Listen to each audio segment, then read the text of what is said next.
A region of space humans warned everyone to avoid. Ignored by the Empire, it awakened guardians no one could control. Don't miss this epic story of restraint, strategy, and survival. Hit subscribe now and join us for more amazing HFY adventures. The Galactic Empire had ruled the stars for centuries, expanding system by system with little resistance. To them, borders were temporary ideas, lines that existed only until the Empire decided to erase them. When humanity joined the wider galaxy, the Empire barely noticed. Humans were quiet traders, careful explorers, and respectful diplomats. They did not boast about weapons or power. They followed galactic laws closely and avoided conflict whenever possible.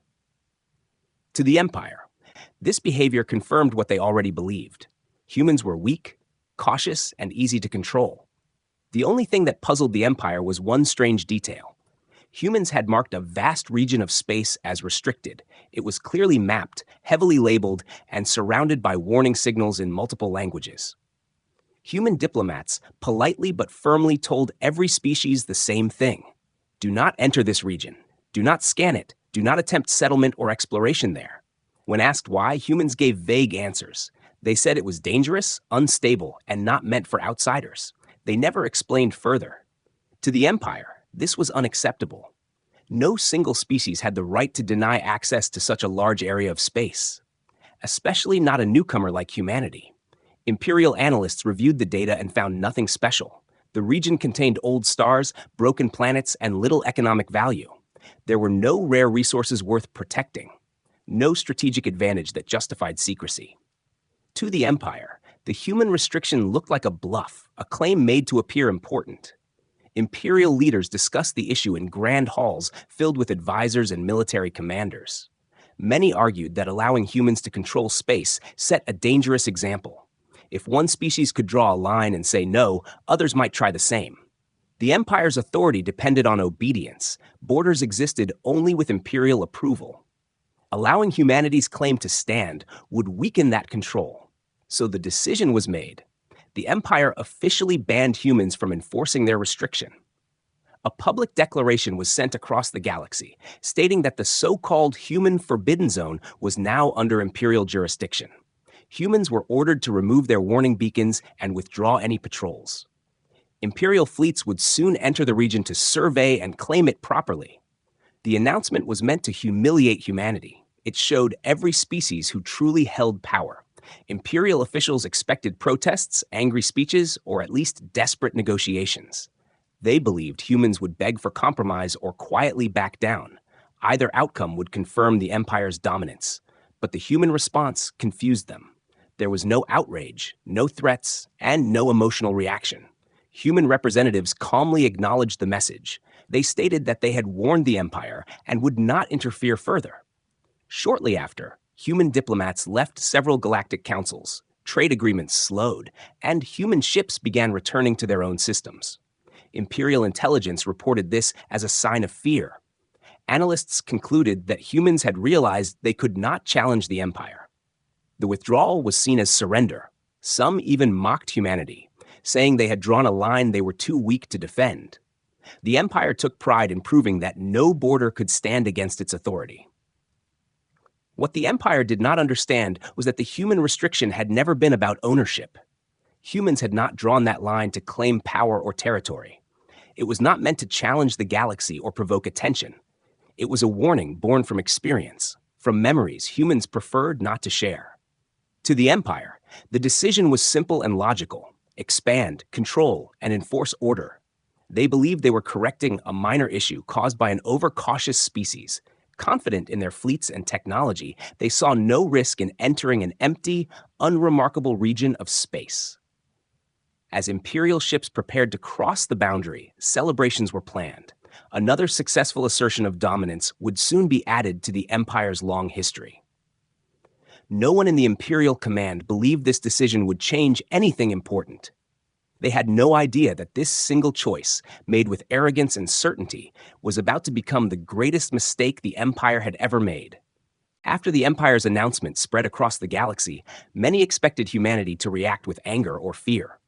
Other species watched closely, waiting for dramatic speeches or desperate pleas. But nothing like that happened.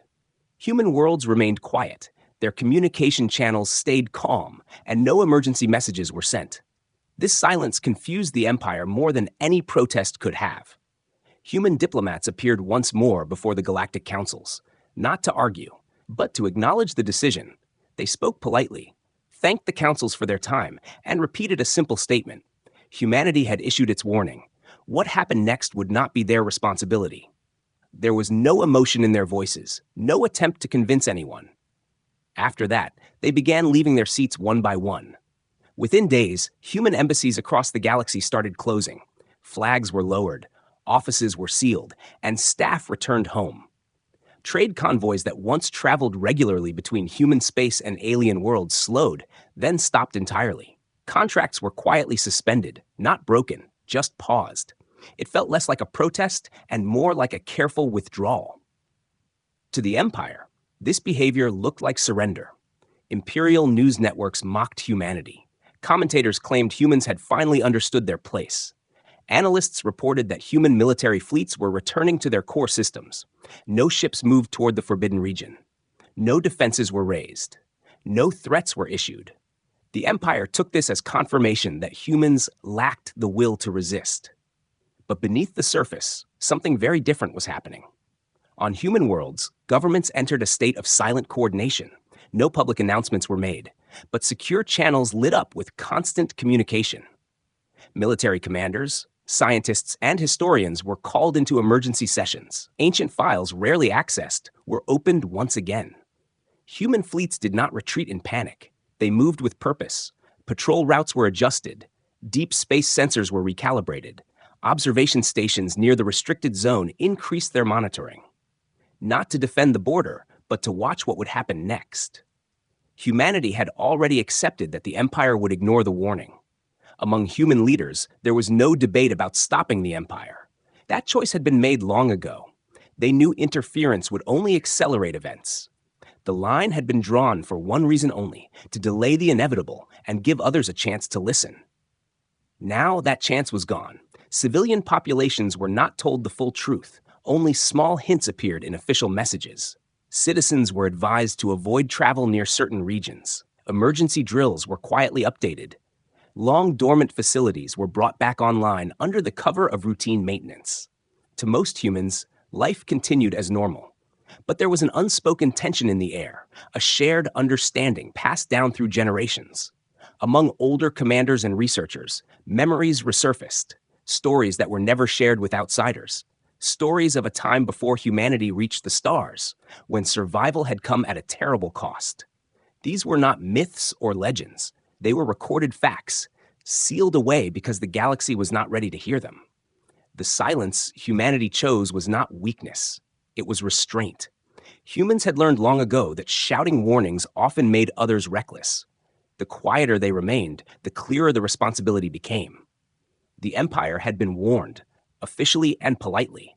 Anything that followed would be the result of Imperial choice. As Imperial fleets prepared to enter the restricted zone, human observers watched in stillness. No attempts were made to block their path. No last-minute messages were sent. Humanity had done all it could without becoming the enemy. The rest was out of their hands. To the Empire, human silence felt like victory. To humanity, it felt like standing at the edge of an old wound, waiting for it to be reopened. They did not celebrate. They did not panic. They simply prepared to endure the consequences. Because humans knew something the Empire did not, silence was not the absence of action. It was the final warning. Imperial scout ships were the first to cross the boundary humans had marked so clearly. The moment they entered the restricted region, their sensors began behaving strangely. Navigation systems showed empty space, but visual feeds revealed broken worlds drifting in silence. Planets were cracked open, as if struck by something far beyond known weapons. Moons floated in unnatural orbits, frozen in place like remnants of a forgotten disaster. The scouts reported ancient ruins scattered across asteroid fields, massive structures that did not match any known species design. Some looked burned, others torn apart from the inside. Energy readings were faint but constant, like a heartbeat buried under layers of dust and time. Imperial scientists struggled to explain it. They labeled the findings as remnants of an extinct civilization. Nothing more. As the scouts moved deeper, the region felt wrong. Communication delays increased, signals echoed back with distortion, and background radiation spiked without clear cause. Crew members reported a sense of pressure, as if space itself was watching them. These reports were logged but ignored by command. Fear was not considered reliable data. Then the first ship vanished. There was no explosion, no distress call. One moment it was transmitting, the next it was gone. Imperial Command blamed a navigation failure or hidden stellar anomaly. A second ship returned days later, its hull scarred by unknown energy burns. Its crew was alive, but shaken. Many refused to speak. Those who did described shadows moving where nothing should exist. Medical scans showed elevated stress responses and neural damage. Doctors called it space sickness. Command called it coincidence. The Empire could not accept that an unclaimed region of space posed a real threat, especially one humans had dared to restrict. More scout ships were sent, some returned damaged, others returned with corrupted data. Star maps rewrote themselves mid-transmission. Weapon systems briefly powered on without command input. One ship reported detecting massive objects embedded inside a dead star. Objects larger than cities, perfectly still. Before the message could finish, the signal cut out permanently. At this point, concern spread among lower-level officers, but high command dismissed it as overreaction. They argued that humans had exaggerated the danger to scare others away. The strange phenomena were framed as natural effects of unstable space, rare, but not dangerous to a proper Imperial fleet. To prove control, the Empire authorized a full survey operation. Not scouts this time, but warships. Dozens of them. Heavily armed and escorted, the order was clear: map the region, secure it, and prepare it for permanent Imperial presence. As the fleet entered, warning beacons left by humans began activating automatically. Ancient human signals repeated the same message on every frequency. Turn back. This zone is sealed. The Empire silenced the beacons one by one, broadcasting their own declaration of authority instead. Almost immediately, sensors detected movement. Not ships, not asteroids. Something else. Massive shapes shifting slowly within debris fields. Energy signatures rose across multiple systems. Old ruins began emitting power for the first time in centuries. Imperial crews watched as structures thought dead slowly awakened. Some officers requested permission to withdraw. The request was denied. Command believed retreat would show weakness. The Empire had crossed the line publicly. Turning back now was unthinkable. Then, entire sections of space went dark. Scout drones lost connection. Long-range scanners failed completely. The fleet was no longer just exploring. It was isolated, alone in a region that refused to behave like normal space. Reports flooded in describing identical symbols appearing on multiple ship displays. Symbols no known database could translate, yet every human observer station watching from afar recognized them instantly. They were containment markers, old, deliberate, and terrifying. Imperial Command still refused to accept the truth. They labeled the situation a manageable anomaly. Orders were given to advance further, to assert control fully, to finish what had been started. What the Empire did not realize was that exploration had already ended. The moment they crossed the boundary, they were no longer visitors. They were triggers. The forbidden zone was not empty. It was waiting. The first sign of awakening was not an attack. It was movement. Deep within asteroid belts and shattered planets, structures that had not changed for centuries began to shift. Massive shapes unfolded slowly, as if stretching after a long sleep. Imperial sensors struggled to track them because these objects did not move like ships. They rearranged space around themselves, bending gravity and light in subtle, frightening ways. Energy readings spiked across the forbidden zone. Power levels rose without any visible source. Dead stars flickered briefly, as if something inside them had turned on. Imperial crews watched in disbelief as ancient ruins lit up with cold, precise patterns of light. Lines and symbols glowed across surfaces that were older than most known civilizations. This was not random activation. It was coordinated. Imperial Command demanded explanations. Scientists worked frantically, trying to identify the technology. But nothing matched known physics. These machines did not generate energy. They released it from somewhere else, somewhere deeper, somewhere hidden. The data made no sense, and that frightened the Empire more than open enemy ships ever could. Then the Guardians revealed themselves fully. Enormous constructs emerged from concealment. Some were built into moons, others rose from within gas giants. Their scale was impossible to measure accurately, because they were not fully present in normal space. Portions of their mass phased in and out of detection, as if reality itself struggled to hold them. Imperial warships powered up weapons in response. Targeting systems locked automatically, but many refused to fire. Safety protocols triggered without explanation. Weapons shut down moments before discharge. Crews realized too late that these machines were not reacting emotionally. They were executing instructions. Human observation stations, watching from afar, recognized the patterns instantly. These were not weapons meant for conquest. They were containment systems, Guardians designed to respond only when specific conditions were met. Conditions that had just been fulfilled. The Empire attempted communication, broadcasting demands, threats, and declarations of authority. The machines did not respond. They did not acknowledge rank, power, or language. They simply continued activating, one by one, across the region, as if answering a call older than the Empire itself. Then came the first demonstration of force. A single Guardian shifted its position slightly. Space folded around it. An Imperial cruiser, caught at the edge of that distortion, was torn apart without an explosion. Its structure unraveled, stretched thin, and vanished. Not destroyed, just removed. The silence that followed was worse than any battle noise. Panic spread through the fleet. Formation discipline broke. Ships attempted to retreat, but navigation systems failed. The Guardians had rewritten local space rules. Distance no longer behaved normally. Some ships burned full power and went nowhere. Others jumped blindly and never returned. Human records describe this phase clearly. The awakening was never immediate annihilation. It was assessment. The Guardians evaluated threat levels, movement patterns, and intent. Every Imperial action confirmed hostility. Every attempt to assert control pushed the machines closer to full activation. At last, a human transmission was sent, calm, controlled, and filled with urgency. Humans explained what the Empire was facing. These machines were built after humanity survived a war that nearly erased them. An enemy so destructive that it could not be killed, only contained. The Guardians were designed to prevent that enemy from escaping. At any cost, the Empire listened, but did not truly hear. Imperial leaders believed this was deception, a final attempt by humans to scare them into retreat. They issued an order to attack a Guardian directly, to prove dominance once and for all. The result was immediate and final. The Guardian did not dodge or counterattack. It simply activated another layer of defense. A wave of energy passed through the fleet, not as a blast, but as a command.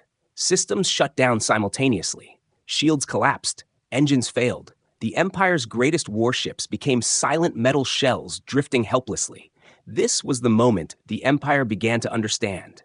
The Forbidden Zone was not protected by humans. It was protected from everyone. Humanity had not drawn the line to keep others out. They had drawn it to keep something else in. The awakening was complete, and the Guardians were no longer waiting. Human transmissions returned at last, not with anger or pride, but with calm urgency.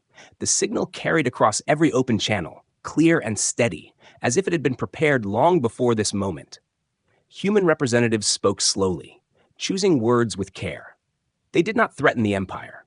They did not celebrate what was happening. They simply said the same thing again: withdraw immediately. They explained that the machines awakening in the Forbidden Zone were not under human control. Humans had built them long ago, but only as guardians, not soldiers. Once activated, the systems followed ancient instructions that could not be overridden. They did not understand diplomacy, authority, or surrender. They only understood one command: contain the threat at all costs. The Empire demanded answers. Why build such machines? Why hide them? Why not destroy whatever was trapped there? Human voices lowered when they responded. They said destruction had been attempted. It had failed. The enemy sealed within the zone could not be killed. It adapted, learned, and returned stronger each time. Humanity survived only by locking it away behind layers of defense and machines designed to act without mercy. Human leaders admitted something the galaxy had never heard before. They were not proud of this creation. They carried the burden of it. The Forbidden Zone was not a symbol of power. It was a responsibility passed from one generation to the next. Humans had chosen isolation in that region so others would never face what they had faced. The Empire tried to negotiate. They demanded the machines stand down. They ordered humans to deactivate them. Human commanders replied with the same calm truth. There was no off switch. The Guardians were built that way on purpose. If they could be controlled, they could be corrupted, and corruption was how the ancient enemy almost escaped before. As the conversation continued, the situation grew worse. More Guardians reached full activation. Their movements became faster, more precise. Imperial ships that had lost power were scanned, evaluated, and marked. Any vessel attempting aggressive action was neutralized instantly. Not violently, but completely. Removed from the battlefield as if it had never been there, Imperial leaders finally realized they were no longer in control. Orders meant nothing inside the zone. Rank meant nothing. Even survival depended on obedience to rules they did not understand. Panic spread through command structures. Some officers begged humans for help. Others accused them of betrayal. But the humans did not change their message. They warned that continued presence only increased the danger. The Guardians were not just responding to Imperial ships, they were reacting to the scale of intrusion. The more forces remained, the higher the chance that deeper containment layers would activate. Layers even humanity feared to test. Human observers watched with grim focus. This was the outcome they had hoped to avoid. They had stayed silent earlier because they knew how this phase unfolded. Once the Guardians reached this level, even humans became irrelevant. The machines no longer distinguished creator from intruder, only threat and non-threat. A final human message was sent. This one broadcast to the entire galaxy. Humans explained the history they had hidden. The ancient war, the near extinction, the decision to sacrifice freedom in one region to preserve life everywhere else. They admitted their failure to convince the Empire, and they asked other species to learn from it. The Empire attempted a last show of strength, issuing threats of retaliation, promising future wars, demanding the galaxy stand with them. But the words rang hollow. Entire fleets were already gone. Communication lines failed mid-speech, and the Guardians continued their silent work. As Imperial ships were stripped of power and isolated, the truth became undeniable. Humanity had not broken the silence to claim victory. They had broken it to explain loss. Loss of control, loss of choice, and loss of time. The galaxy watched as an empire learned the meaning of a warning given too politely to be believed, and humanity, once again, stood aside, not as conquerors, but as witnesses to a disaster they had tried to prevent. Imperial fleets were in chaos, ships drifting silently through space as their systems failed one by one. Commanders struggled to regain control, but every attempt was futile. The Guardians did not attack in a conventional sense. They neutralized, dismantled, and removed. Every fleet the Empire had counted on for strength was now powerless. The enormity of the situation began to sink in. The Empire realized that it had crossed a line it could not recover from. High-ranking officers called emergency meetings, but no strategy could counter machines that ignored conventional rules. Weapons failed, shields collapsed, engines shut down without reason. Communication with stranded ships was lost. Panic replaced arrogance. The Empire's confidence, built over centuries, crumbled in moments. Analysts could no longer provide explanations. Every calculation they made proved useless against the unknown. Entire armadas vanished without trace. Their absence was not silent. It was absolute. Sensors detected nothing where thousands of tons of ships had once been. Star charts that had been carefully mapped now showed anomalies. Empty space, fractured orbits, and scattered debris. The Empire realized this was not an attack to conquer or destroy. It was a response to trespass, measured and complete.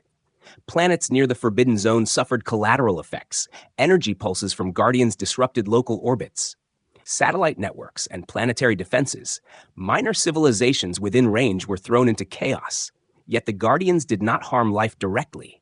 They acted with purpose, not vengeance, but absolute, impersonal enforcement of ancient orders. The human fleet, observing from a safe distance, remained calm. They had predicted much of this, but even they could not entirely measure the speed and efficiency of the Guardian response. Humans understood that centuries of preparation had only delayed disaster, not controlled it. Every moment the Empire remained in the Forbidden Zone increased the risk, not only for themselves, but for the galaxy. Imperial commanders tried to regroup, forming smaller task forces, hoping speed and maneuverability would help.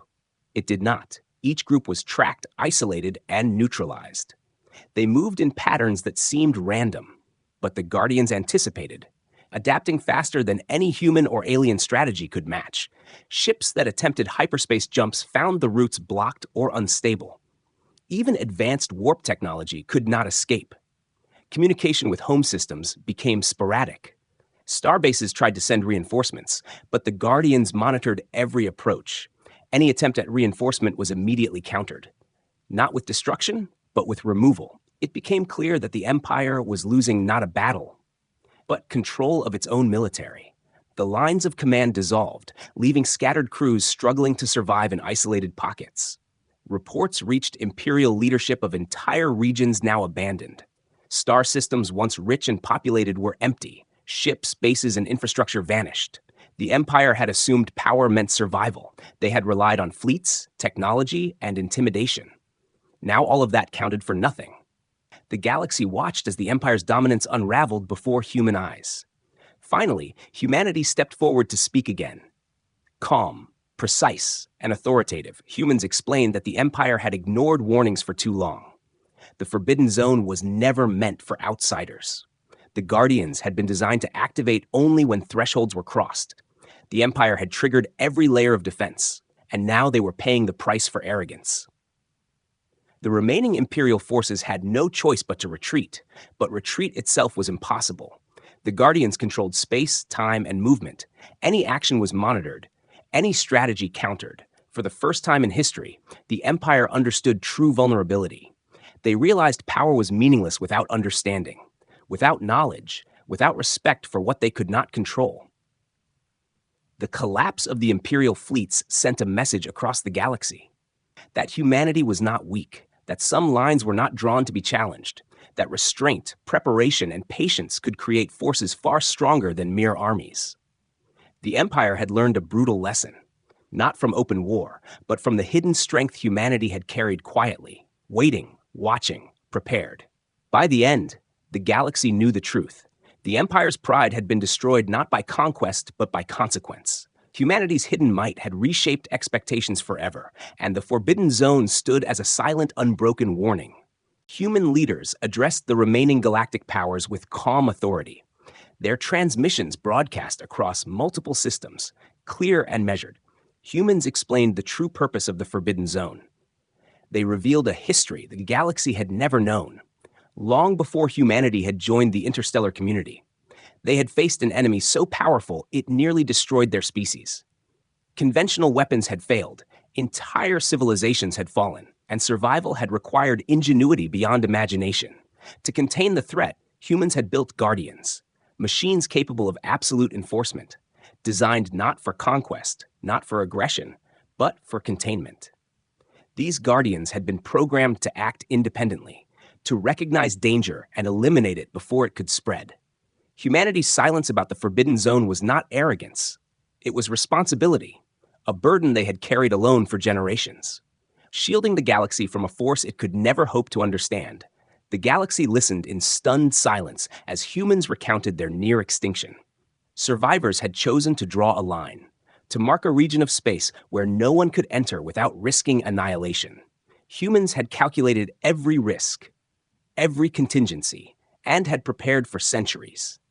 They had built systems that could operate without human control, because in moments of absolute crisis, hesitation meant destruction.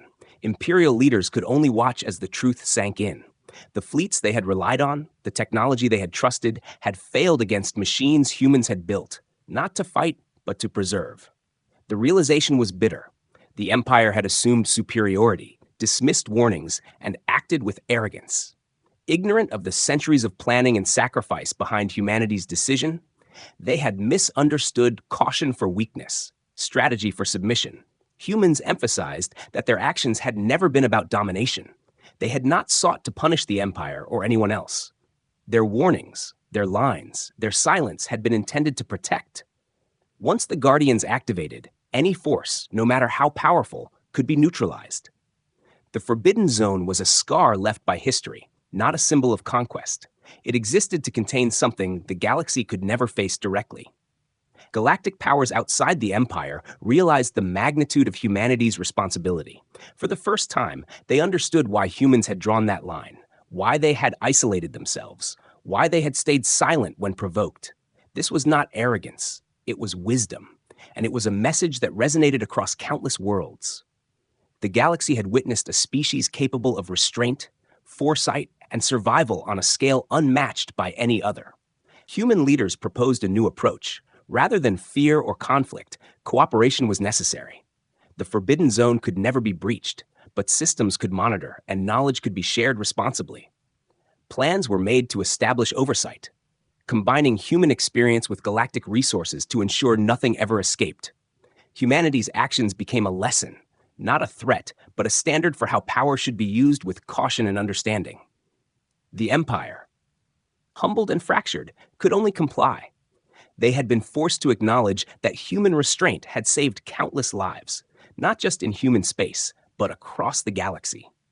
Even now, after fleets were lost and territories abandoned, the lesson endured. Respect and caution were as vital as strength and technology. The Forbidden Zone was not just a line in space. It was a boundary of survival, drawn from experience and wisdom. Citizens across human worlds watched the transmissions with quiet pride. They understood the cost, the sacrifices made by generations to keep both humanity and the galaxy alive. Old veterans remembered the hidden wars. Scientists continued research into ancient machines, and every child learned that responsibility sometimes required drawing lines that must never be crossed. By the end of this revelation, humanity was no longer seen as a minor species or a newcomer. The galaxy finally recognized their true strength. Not in fleets, not in weapons, but in planning, restraint, and courage to face an enemy that could never be defeated by brute force. The Forbidden Zone remained sealed, watched over by guardians and human knowledge. A permanent reminder that some dangers must be contained, some lessons must be respected, and some lines, once drawn, must never be crossed. Humanity had carried a secret burden for centuries. And now, for the first time, the galaxy understood why they had chosen that burden, why the line had been drawn, and why it could never be ignored. It was not a boundary of power, but of wisdom, survival, and responsibility, a lesson no civilization would ever forget. After the collapse of the Imperial fleets, the galaxy's perspective on humanity changed forever. Species that once saw humans as cautious and weak now understood that they had underestimated them completely. Humanity had carried a burden no one else could comprehend. They had faced an enemy beyond imagination, survived, and built systems powerful enough to protect countless worlds without ever showing force unnecessarily. The Forbidden Zone was no longer a mystery. It became a symbol of restraint, foresight, and survival. The Guardians remained active, patrolling the region silently. Their presence a constant reminder that some lines were drawn not for conquest, but for protection. Humans did not need to command them. They simply monitored and maintained oversight, ensuring that the machines acted only within their original purpose. Every action had been calculated to prevent catastrophe, not to punish the Empire or anyone else. Humanity had chosen responsibility over glory, restraint over revenge. Galactic powers began to adjust. Treaties and trade negotiations now included respect for human warnings. Maps were updated to permanently mark the Forbidden Zone. Warnings were repeated in every galactic language. The lesson from humanity's actions spread quickly, that strength without understanding was dangerous, that technology alone could not guarantee survival. That restraint could be the greatest power of all. The Empire, fractured and humiliated, slowly recovered. But the lesson remained. Pride and arrogance could destroy even the most powerful fleets. Ignoring warnings, failing to respect limits, and underestimating others could lead to disaster.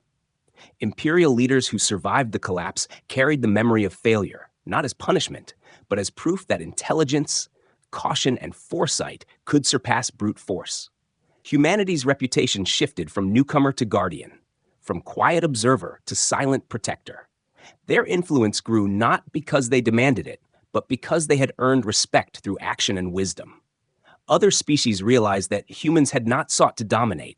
They had sought to prevent catastrophe, to ensure that no one else would face what humanity had faced in the past.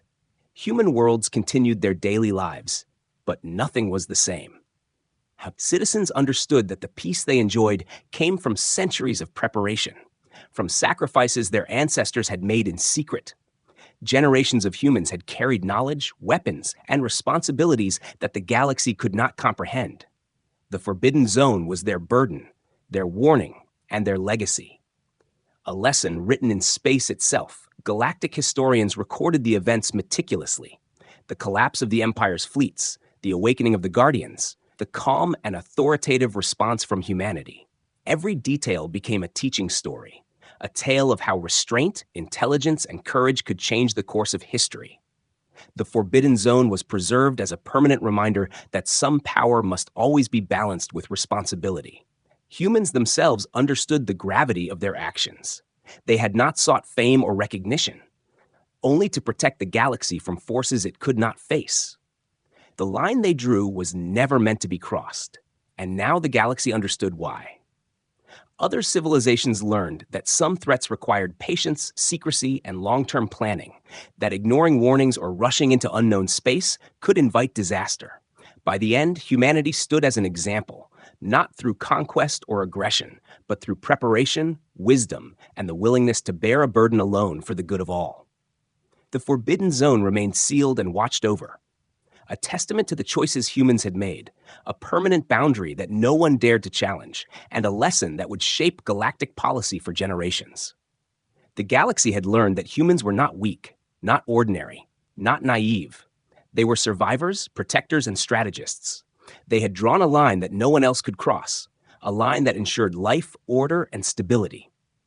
The story of humanity's restraint became legend, and the Forbidden Zone became sacred. Humanity had proven that true power was measured not by fleets or weapons, but by the courage to act wisely, responsibly, and decisively when it mattered most.